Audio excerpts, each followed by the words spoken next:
بسم الله الرحمن الرحيم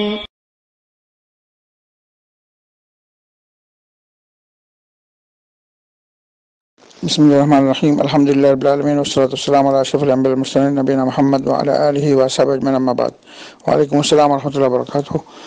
আকিকার ব্যাপারে আমরা যেটা বলেছি সেটা তো আগেই আমরা বলেছি যে আকিকাটা এটা সুন্নত ইবাদত, না করতে পারলে কোনো অসুবিধা নেই, এটা তো গুনাহ না, সামর্থ্য থাকলে করা। তারপরে আপনি বলতেছেন আরো সদকা করাটা অসম্ভব, তো সদকাটা পারলে করতে হবে, নাহলে না করা।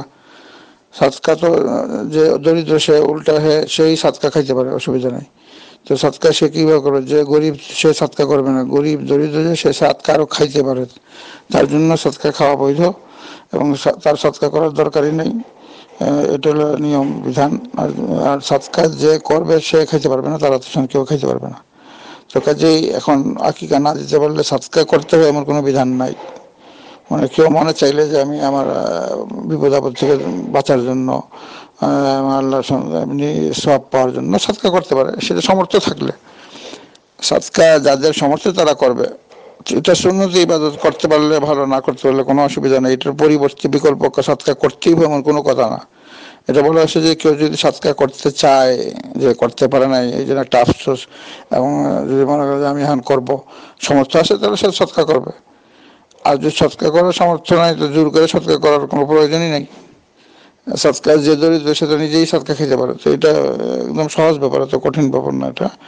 আর সৎকার যে করবে নিয়ম, সে সৎকার খেতে পারবে না। অন্যরা, তার মা বাবা, তার সন্তান সন্ততি, স্ত্রী, এরা সৎকার খেতে পারবে না। সৎকার খাওয়ার অন্যরাও যারা খাবে, শুধুমাত্র দরিদ্র মিসকিন যারা ফকির এরা খাবে, আত্মীয় স্বজন ধনী যারা কেউ খেতে পারবে না। সৎকাটা শুধুমাত্র হক যারা নাকি একদম ফকির, অতি দরিদ্র, তাদের নিয়ম, যেটা দিনে খায় বা তাদের কোনো এরকম ব্যবস্থাপনা নয়। যাদের আয় ইনকাম আছে ও আয় উপার্জন আছে, তারা সৎকা খেতে পারে না। সৎকা শুধুমাত্র ফকির মিসকিন, একদম মিসকিন যারা, তারা খাবে। আল্লাহর কাছে আমরা দোয়া করি আল্লাহ রাব্বুল আলামিন সবার সকল ধরনের অভাব অনটন দূর করে দেখ এবং সবাইকে দুনিয়াতে আল্লাহর বিধান মেনে সুখ ও শান্তিতে বসবাস করার তৌফিক দান করুক। ওয়া সাল্লাল্লাহু আলা নবিয়িনা মুহাম্মদ ওয়া আলা আলিহি ওয়া আসহাবিহি আজমাইন বিরহমাতিকা ইয়া আরহামার রাহিমিন।